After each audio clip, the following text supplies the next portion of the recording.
விஜய் வந்து அரசியல் அவர்களோட தொண்டர்களை வந்து அரசியல் மயப்படுத்தலை அப்படிங்கிறதுனால தான் நான் சொன்னேன். என்ன அரசியல் மயப்படுத்தலை?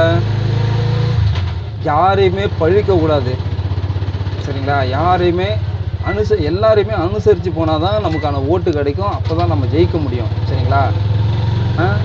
நான் மட்டும்தான் நடிகன், நான் தான் இங்கே கெத்தெல்லாம் இங்கே வேலை ஆகாது. கெத்தெல்லாம் இங்கே அரசியலில் வேலையாகாது. சக நடிகர்களோட ரசிகர்களை வந்து ஏளனமாக பேசக்கூடாது. அவனுக்கு பேசுகிறாங்க. ட்விட்டரில் போய் எடுத்து வச்சு பார்த்தீங்க அப்படின்னாக்கா, அஜித்தை போய் கடிச்சு வைக்கிறாங்க, ரஜினியை போய் கடிச்சு வைக்கிறாங்க.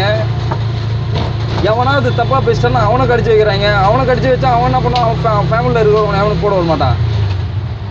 இல்லை அப்படி தானே டிஎம்கே கட்சிக்காரங்களை போய் கடிக்கிறாங்க. டிஎம்கே கட்சிக்காரங்களை போய் கடிச்சாக்கா அவன் அந்த கட்சிக்காரன் மட்டும் சும்மா இருப்பானே?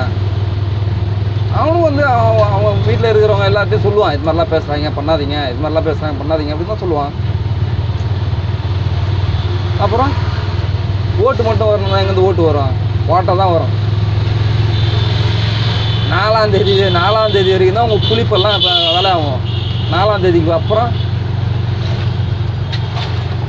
சத்தியமாக சொல்கிறேங்க, விஜய் ஜெயிப்பார். விஜய் மட்டும்தான் ஜெயிப்பார். அது எந்த தொகுதின்றது தெரியாது, ஆனால் விஜய் மட்டும் தான் ஜெயிப்பார். அவருக்கே அவர் மேலே நம்பிக்கை இல்லை, அதனால தான் 2 தொகுதியில் நிற்கிறாரு. இல்லைன்னா நிற்க வேண்டியது தானே? ஸ்ட்ராங் ஆப்போனன்ட் பார்ட்டியாக இருக்கும், அங்கே போய் நிற்க வேண்டியது தானே? எல்லாரும் இவர் டிஎம்கே ஏடிஎம்கே எல்லாம் கொடுத்ததுக்கப்புறம் தானே இவரோட கேட்டர்ஸோட லிஸ்ட்டு கொடுத்தாரு. அப்போ நிற்க வேண்டியது தானே? இவங்கெல்லாம் நிற்கிறாங்க அப்படி தெரிஞ்சிச்சு இல்லை? அப்போ இனி ஆப்போசிட்டில் போய் நிற்கிறது அவ்வளோ தைரியம் இல்லையா உங்களுக்கு? அவ்வளோ தைரியம் இல்லை? பேசுகிறேன் நான் எங்கள் ஆள் தான் புளுத்தி அப்படின்ற மாதிரி பேசுகிறீங்க. சொல்லு, அவ்வளோ வீரமான ஆளாக தான் போய் நிற்க வேண்டியதுனா எதிர்த்து போய் ஸ்டாலினை எதிர்த்து நில்லு. ஸ்டாலினுக்கு எதிரிலே நில்லு. அங்கே நிற்கலை, பெரம்பூரில் போய் நிற்கிற. குளத்தூர் தானே பக்கத்தில் தானே இருக்குது, போய் நிற்க வேண்டியது தானே? அப்படி இல்லை உதயநிதி நிற்கிறாருல, அங்கே போய் நில்லு. 1000 விளக்கலா, 1000 விளக்கா இது தொகுதி, அதில் போய் நிற்க வேண்டியது தானே? அதுக்கும் நிற்கிறதுக்கு உனக்கு தெம்பில்ல. எங்கே கிறிஸ்டின் வாக்குகள் உனக்கு இருக்கோ அங்கே போய் நிற்கிற. நானும் கிறிஸ்டின் தான் அப்படின்ட்டு. ஏன்னா கடைசியில் போய் முட்டி போட்டு தேவாலயத்துக்குள்ளே புந்துட்டா நம்ம ஓட்டு போட்டுருவாங்க அப்படின்ட்டு.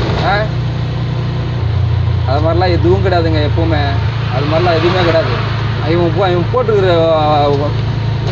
கமெண்ட்டை நான் இதில் அட்டாச் பண்ணுறேன். அவன் என்னென்ன போட்டுக்கன்றது மட்டும் பாருங்கள், சரிங்களா? நம்ம சேனல் சப்ஸ்கிரைப் பண்ணுங்கள், நம்மளுக்கு சப்போர்ட் பண்ணுங்கள், கமெண்ட் பண்ணுங்கள். தேங்க்ஸ் ஃபார் வாட்சிங்.